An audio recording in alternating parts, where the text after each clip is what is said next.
So you made it. I think I'm the last presentation for today. It's a lot of information, so good job to you all, and thanks so much to Ziv and Emil and Blanca and everybody who organized. And so let's give everybody a round of applause. Thank you. And I really enjoyed that presentation by Akiamart. Have you guys been on their site yet? Yeah.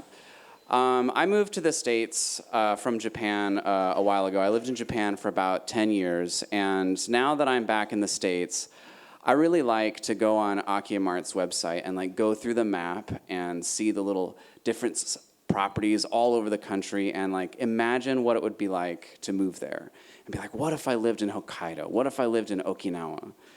But if you're living abroad or you don't have residency in the US, how does that work exactly? And that's what I'm going to be talking about today. How can you move to Japan? So I'll give you a little story about how I moved to Japan. And when I first did it, it was pretty simple because I got a job and I had a work visa. And it was the perfect job for me. It was called a coordinator for international relations. All right, this is going to be great. So these are bilingual public servants that work in Japanese communities to connect them with international organizations like Sister Cities or UNESCO. And I was really stoked about the job. And I had just finished my university training. I went and studied Japanese language at university, and then I got my MBA right afterward. So I felt like with my language and my business ability that I was qualified for the job, and I was excited to start bringing value to the community. When I arrived, I got the honor to participate in a traditional song and dance. And this was part of a cultural exchange we first did. And so I'd like to do that with you now, if you don't mind. Would you all please stand up?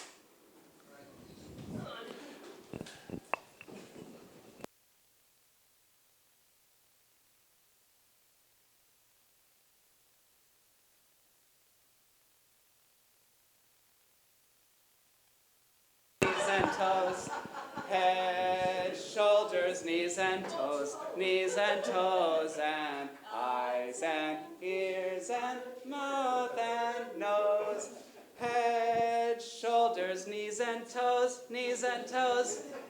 Ah, that was weak. Let's do it again. Really fast. 1, 2, 3, 4. Head, shoulders, knees and toes. Head, shoulders, knees and toes, and eyes and ears and mouth and nose. Head, shoulders, knees and toes. All right, good job. You can sit down. Thanks for humoring me, guys. So, the job was nothing like I had expected. There was no UNESCO, there was no sister cities.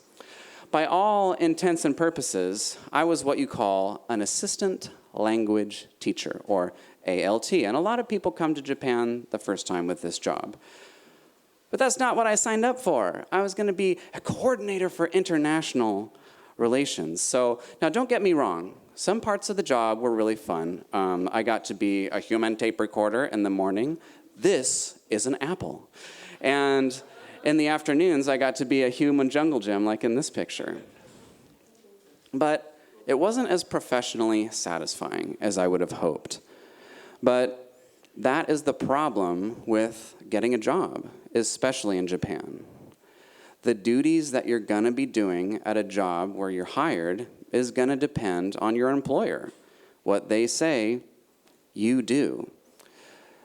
So now that I'm older and wiser, if I were to go back and do it all over again and move to Japan, I would want greater control over my professional responsibilities and greater control over my career.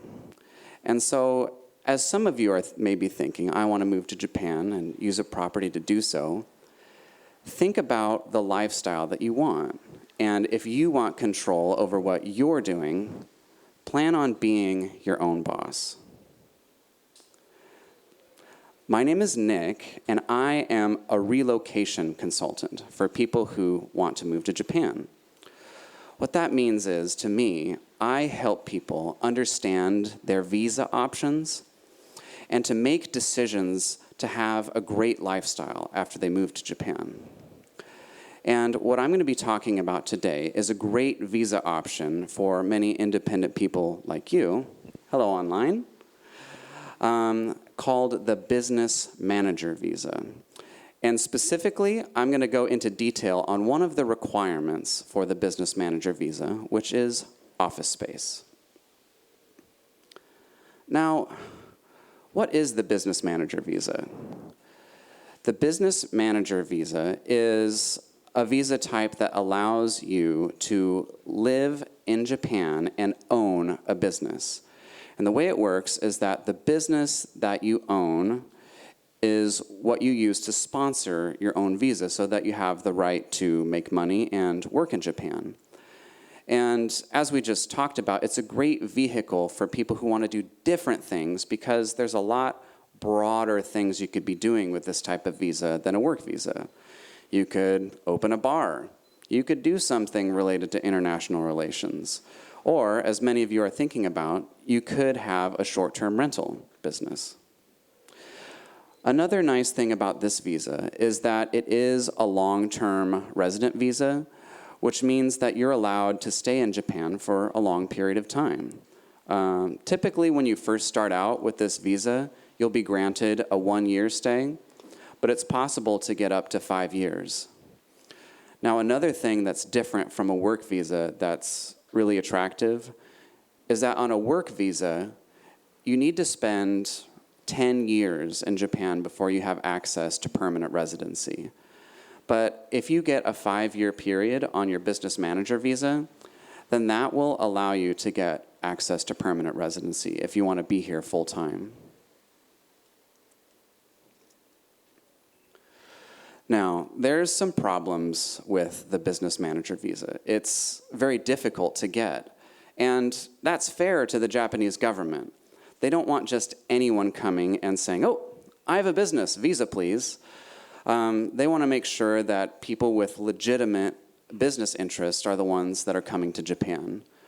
So the first thing that they are going to be checking for is if you have skin in the game or not. And there are 2 ways that you can satisfy this requirement. The first is putting some money in your company, and the minimum amount they ask for is 5 million yen. The second way to do it is to get 2 local Japanese employees. They don't have to be Japanese nationals, but they do have to be residents. And they can't be part-timers or contractors. They have to be employed under your company, and really, ballpark, you should target their salary for about 3 million yen each. So it depends on how much help you need, but the lowest barrier to entry of those 2 is going to be the money in your Japanese business bank account. The second key requirement they're going to look at is whether or not your business can make money. They want your business in Japan to grow the economy, and if it doesn't make money, then they don't really want to give you a visa. If you've already got a company that you've maybe doing some remote work and have some contracts, it may be possible to leverage some of that experience that you've already had. But if you're starting out brand new, like I know some people are interested in becoming first-time business owners in Japan with this real estate opportunity, it helps to at least get some bookings ready or some letters of intent to say, "Oh, I want to buy this service," or "I want to stay there." The Japanese government is going to want some proof like that. And the last category that we're going to talk about really in detail today is office space. So the Japanese government wants to know where your business is. It can't be in a van, and it can't be in your bedroom. They want a place with your sign out front, so if they want to, they can get a hold of you. And we're going to talk about that in detail now. So there's a problem with renting office space. Yeah, and Have you guys heard stories about the challenges of just renting an apartment in Japan? So it's very similar with renting an office space, but worse. First of all, one of the big requirements is getting someone to even rent to you. If you've got a job and trying to get an apartment, it may be possible to leverage that job and say, oh, hey, I've got this contract, I'm making this money, please rent to me. If it's your own business, and especially if it's a new one, you're going to have to do some explaining to your landlord. Say, oh, I've got this idea, and I'm going to make this, and I don't have these customers yet, and there might be a lot of some teeth sucking going on about that, and a lot of no's. The other thing is that in order to get the business manager visa, you've got to have this rental up front, and so you've got to pay all the fees and key money, reikeen, I don't know the translation, thank you money. But you have to have all of it ready to go. Bride money. And shitsureikin. So it's a big expense up front, especially if you're starting something new. So if your business does not need an office to function, for example, you're an accountant or you're an IT contractor or something like that, is it really necessary to rent an office? Well, here's what the Japanese Ministry of Japan says about it. Now, as we discussed earlier, the place where you do business must be in a fixed location. It can't be co-working, it can't be in a van, it can't be in different spaces, it's got to be in one spot. But there are some stipulations that if you're a small business or a venture, that the building that you use for your business may also be a residence. So that's very good news. We are going to look at some different possibilities today about what to do to avoid getting office space, and I'm going to show you 4 unique methods about that topic. So the first method is near and dear to my heart because the picture is a little grainy, sorry, but this is my old house that I used to live in when I was a coordinator for international relations. So I had my residence over here with this little American flag, and you would come in here, and I had a little kitchen over here, and then there was a bedroom and a living room upstairs. Now down here, there is a separate entrance to the front, which I never really had anything to do with. It was walled off from the rest of the house, and there was a lawyer that had his office there, and he was almost never there. The only time we ever interacted was when I parked in the wrong space, and somehow that would be the day that he was there. And he'd be like, oh, sorry, I'm really sorry. And that was the extent of our relationship. But just recently, I was looking back through my pictures after talking to one of my lawyer contacts, and she mentioned this rule. And I was like, oh, this is it. Because the key thing for having a residence as your office is that it has to have a designated business entrance. So it has to be walled off from the rest of the house, and it has to have its own in and out. So in this particular case, it was already built like that. And, using Akiyamart or something like that, there's got to be, thousands of houses, tens of thousands of houses in Japan that meet this criteria. The other option is you could work with someone like Arc Reform and find a bigger building and wall off one section of it and put a door on it, and boom, that's your house and that's your office all in one. So that's method number 1. Yes. The second method here is having your residence and office separately, but instead of renting it, you could buy a cheap little unit somewhere and just use it as an office. There's 10 million empty houses in Japan and growing, And if you needed some place to put a sign on and say, this is where I do business, you could easily find one that's pretty low cost. Now, it's best if it's within a reasonable distance to your house so that the Japanese government isn't asking, like, well, why do you live in Kagoshima and have an office up in Hokkaido? So keep the story practical, but within reason, you can have a little unit that you use as your office. Now, the third method that I've thought about for satisfying the office situation is going to be interesting to a lot of you here who are interested in the short-term rental space. Using an Airbnb, as long as you have your own separate residence, can count as a business location for your visa application. Case in point, these guys are called the Benton Homestead. Sorry, the picture didn't quite load, but these slides will be available later. The Benton Homestead, they bought 2 units in the island of Shikoku, where apparently we just learned is going to be very cheap for the foreseeable future. And what they did is they renovated one right away for their Airbnb, and the other one they're slowly renovating as their living space. Now, in their application for their business manager visa, they had this Airbnb listed as their business, and that's something that you guys could think about too. So besides converting into a short-term rental, short-term rentals aren't for everybody. Another option for using empty real estate, especially historic ones like kominka, is converting them into a different type of rental business. And one is Coworking.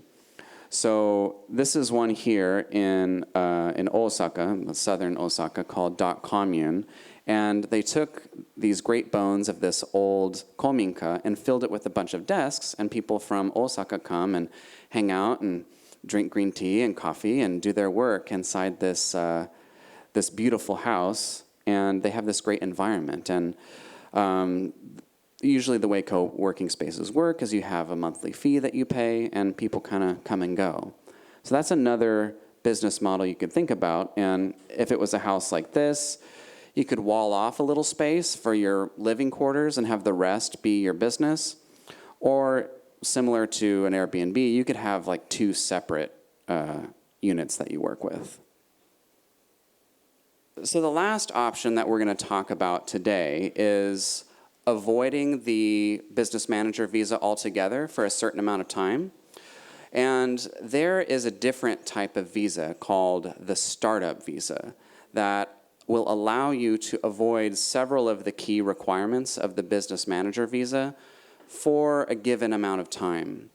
The issue with the startup visa is that it's not a national program, it's a regional program. So it really depends on which city you're in or prefecture you are in, and the benefits of that program will change. One of the most aggressive locations for the startup visa is in Fukuoka City. And this is great for people who are worried about the office space problem because they allow you up to 18 months to avoid it altogether. And during those 18 months, they give you access to free co-working spaces, like this one here in Engineer Cafe, Fukuoka. So that's a year and a half that you could spend investing your money doing other things and other parts of your business in Japan rather than focused on the office. So unless your business really needs an office space and really needs a rental, maybe you can find someone that's a really cool landlord and you get it really cheap. But do you have to get an office? No, you don't. There's several ways that we can avoid it. And today we talked about 4 different methods, and let's review real quick. The first method is to buy a residence that has a separate entrance that you can classify as your business address. The second method is to buy a second cheap house and use it as your office space. The third method is to have a residence and then also have a separate rental space. It could be Airbnb, it could be short-term rental, other platform, or it could be something like Coworking. And the last option we talked about is the startup visa. You can avoid this issue of office space altogether for potentially up to 18 months. So that's pretty much all I have to say about office space today. But shameless plug time. These are the types of problems that I help my clients solve. We think about what type of life do they want to have in Japan? What do they want to do? What's the why? And then we think about what's their business model? What are they going to be doing? Are they going to be a construction company? Are they going to be somebody who has mental health support? Are they going to be somebody that's a programmer, maybe making some software? Or are they going to be doing the short-term rental business as their main source of income? There's a lot of different options with this visa type. So then what we do is we hone in on the visa that's going to best fit both their business and their lifestyle. And for my money, I think you should be happy in Japan. And I think one of the best ways to be happy is to be your own boss. So that's pretty much all I have to say. Thank you very much for listening to me today. And I do offer a free consultation right up here in this QR code if you want to get in touch and we can have a chat. But otherwise, we can open up to questions. And here they come. Yes, I'll run the mic to you. Give me a second.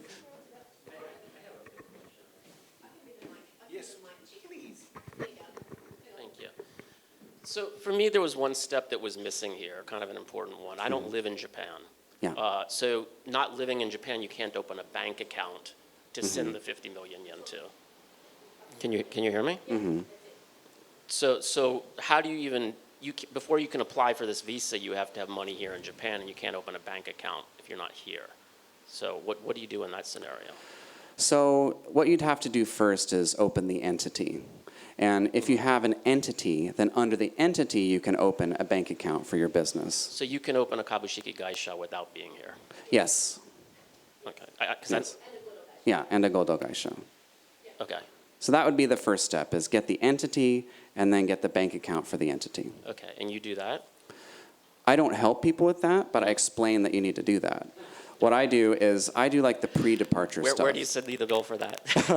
In our experience setting up companies for non-resident customers, you will have to appoint someone who's a resident as your company representative director, and that makes the bank a lot more lenient, and they let you open the bank account. There are companies like ours, lawyers, accountants, there are a lot of service providers that would provide that service if you need a resident director for a period of a few months until the infrastructure is all set up, and then change them over to the resident owners. So basically it's like, you're like renting a partner for 3 months. Basically, yeah. You're renting a CEO. And stop me if I'm getting too in the weeds, but what does that cost? That whole process? Between 20 to 50,000 yen a month, usually, depending on who you get the service from. And the kidney. Yeah. So $200 a month, you can buy someone's signature for $200. 2 to 4, depending on who's available, what kind of business. Not all of them take all kinds of businesses. If it's an accountant, they might want to also be your designated accountant for the tax. I mean, but yeah, generally speaking, between $200 to $400 a month for as many months as you need them. Okay, and that's a service you guys provide? It's the service that we provide for particular companies who are our clients in other aspects as well. We can talk about that later. Okay. And what I would do is refer you to somebody like Ziv. We would think about what your goals are and what you're trying to do. And if it was, I want to be a business owner, I want to do it, I'd say, okay, great. Let's think about where you're going to do it. And then you're like, okay, I'm ready to open a bank account. Then I would send you to somebody local in Japan, because I'm based in the US. And it might be Ziv in Kyushu, or it might be somebody else in a different area, and really get you all set up with your business. And sorry, one last quick question. Where do you research the startup visas? What prefectures? Is it prefectures or cities? That's a good question. There are two programs that have the startup visa. It's the special zones, and then there's one by Medi. So if you look on my website, I have a list of all of them. So you can see which prefectures have them. But off the top of my head, it's places like Hokkaido Prefecture, but then in Niigata, it's Niigata City, not Niigata Ken. So look up japanremotely.com, and there's a whole, every single startup visa program I could find is on there. We're going to let them, we're going to move on to other people's questions, but the Q&A panel is coming up after this, so Nick will stay with us and we'll have more Q&A. But there was somebody in the back there who wanted to ask, I think, too. Anyone? You need to charge that. So basically, I have a question about your office hacks. Are you going to run afoul of any sort of zoning laws? Can you literally have an office anywhere? Is that okay with the government? Yeah, you should check with the zoning laws too. So there's gonna be, you assume there's going to be places that are going to be like, you can't do that. Yeah, Okay. If I may comment, yeah. because I used to have a business manager visa, and I rented an office for it. And I know you say don't do it, and I understand where you're coming from. But the nice thing about renting an office, I rented from a serviced office space. And this is really it. You need to have a door that closes, and with a floor-to-window door. It's really silly. It costs you money, but that's the way it is. And the immigration agency here is not flexible. Yeah. The Japanese government is not flexible usually, and the immigration agency is one of the least flexible part of the government. No, you don't know. And so I hear you, but I think the nice thing about renting an office, it's cheap. It's not that cheap, but it's fast, and you can pull the plug on it anytime. I just want to put that out there that, if you invest in a home, I mean, this is much less liquid or flexible. So I don't know if you should completely rule it out, and maybe that's something that you should offer to your client. I'd put it out there as an option. Yeah. Maybe not the option that you think is the most recommendable, but I don't think you should rule it out. My personal view. Yeah, definitely you don't have to, but you certainly can. Yeah. But also remember, when you're renting an office, sometimes you've got to put 10 months down. 10 months down for deposit. It's not just like, when you're doing chintai, like 1 month reikin, 1 month shikikin. 10 months, like that's a commitment. I'm not sure about serviced offices, like ServCorp, and they're so expensive there. Yeah. Yeah. I rent desks in my office too, by the way. Just putting it out there. There you go. Oh, up here?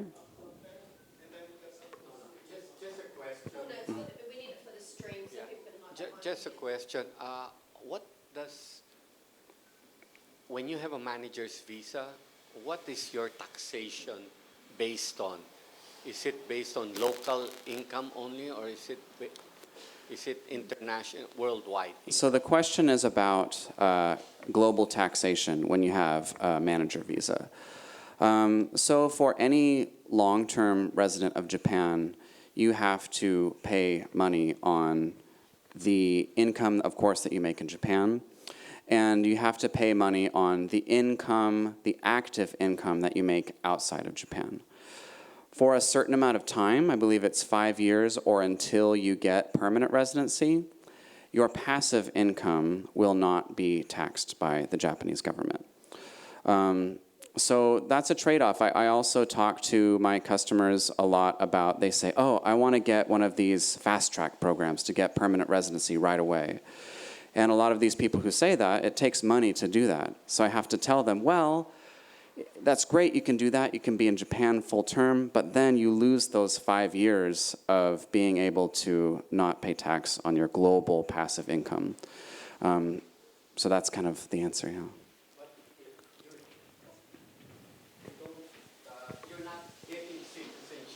Permanent residency. That is not the objective. The objective is just to get the visa to be able to operate legally.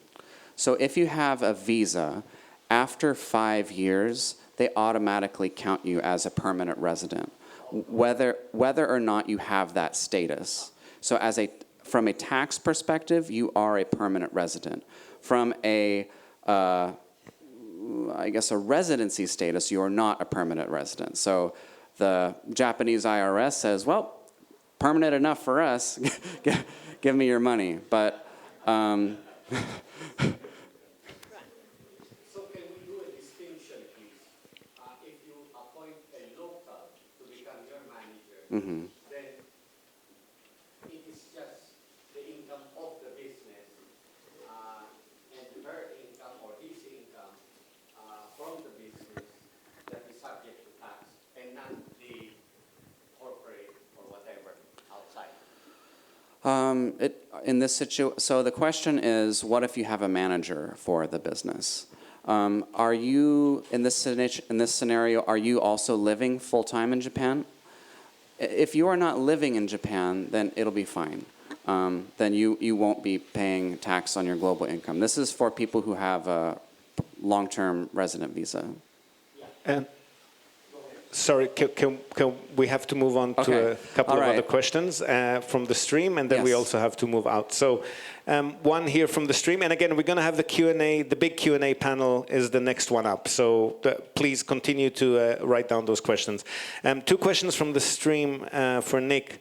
Firstly, for people starting with real estate, would a letter of intent offer that they made to purchase a property for minpaku or long-term lease, whatever the business plan is, would that satisfy the requirements for the business manager visa if there's an office space appearing on a property that hasn't been settled on yet? You mean, yeah, I kind of get the question. So if they didn't have the office yet, but they have a letter of intent to get an office space, I don't know.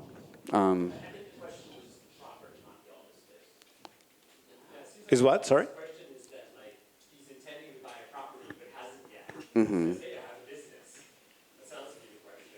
Yeah, jumping the gun a little bit, can they apply based on the fact that they're on the way to purchase a property? They haven't signed the contract or paid anything yet, but they're getting there. Do you know if that would fly with the immigration department?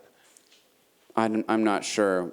In that situation, it might be better to go for the startup visa and then work through those issues once you're on the ground. That's what I would think. Okay. And the second question there, which, sorry, Zoom is not my friend today. Okay, I'll ask that in a minute. Go back to the audience. Sorry, go Tracy. I have a question. The business manager visa, is that different from the investor visa? That's a good question. Because the investor visa, you can sponsor a dependent, say a cleaner, you can sponsor a maid. Yeah. Can you do that on a business manager visa? So recently, there's been a change of language about the manager investor visa. They've just taken off the investor part because it was confusing, because people thought that, like many other countries like Portugal or Spain, that you could just invest money in a company and then just come and hang out. With the investor management visa, even before, you're not allowed to not be involved. You have to actively do the visa. So the answer to your question is that the manager investor visa and the business manager visa are the same visa. It's just different language they use for it now. So the answer is yes, you can sponsor. And then you can sponsor a maid. Yeah, you can sponsor a maid, Okay. yeah. Right. Anyone who's looking at getting this type of visa, being able to sponsor a cleaner, especially if you are running a short-term rental, it's gold dust. Because there are so many amazing cleaning people who are here that are looking for a sponsor, and I highly recommend that you look for that, because you've then got a business and you've got a staff and you're sponsoring someone who is extremely grateful for the opportunity. So speaking of benefits like that, another kind of human benefit of the business manager visa is that you're also allowed to sponsor your parents to come live with you. Yeah. So this is a question that a lot of my clients have, is like what to do about my aging parents. And I had a woman come to me who was a naturalized Japanese citizen, and even she didn't have the access to be able to bring her parents to Japan. It's only on the highly skilled professional visa and on the business manager visa that you can do that. So if you want to bring your parents, There's some conditions with it. You have to have some need of your parents to come. It's not for their benefit, it's for yours. So, for example, both you and your spouse, or just you're a one-person family and you're working and you can't take care of your chores or something, you can tell the government, I need my parent to come to help me. A more convincing argument is if you have small children and say, Grandma and Grandpa need to come help, otherwise I can't work. Last question from the stream, and then we'll have to call it and head on.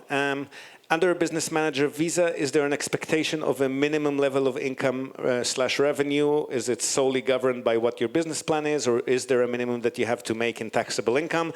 And is it more stringent for people who are running an Airbnb or other types of businesses? That's a great question. Thanks, streamers. There is no official target that you must hit. I've heard from my lawyer, who's very conservative. She says that a good target to go for is 10 million yen in revenue. But with 10 million yen, that's about 70,000 US dollars. But there's no hard and fast rule. So if you are starting out a business, have a business plan in place, have a forecast. If it's brand new and you've never done it before, think about doing the startup visa first so that you can work with local Japanese government to get a sense of how well your business could go. I know in the case of the Benton Homestead, who we talked about earlier, they had a really great experience with the startup visa because they were referred to a local business advisor who helped them craft a business plan that was which they were able to get their visa secured with. And subsidies and loans. Yeah. It depends on the location. But it's a great program that you should think about. Again, on my website, there's a list of all the different prefectures. Maybe someday I'll send it to Akiyamart and they can overlay it on their map. There's rumors that there's going to be a nationwide startup visa, but just rumors at this point. We'll just have to see. All right. Thank you very much. ありがとうございました。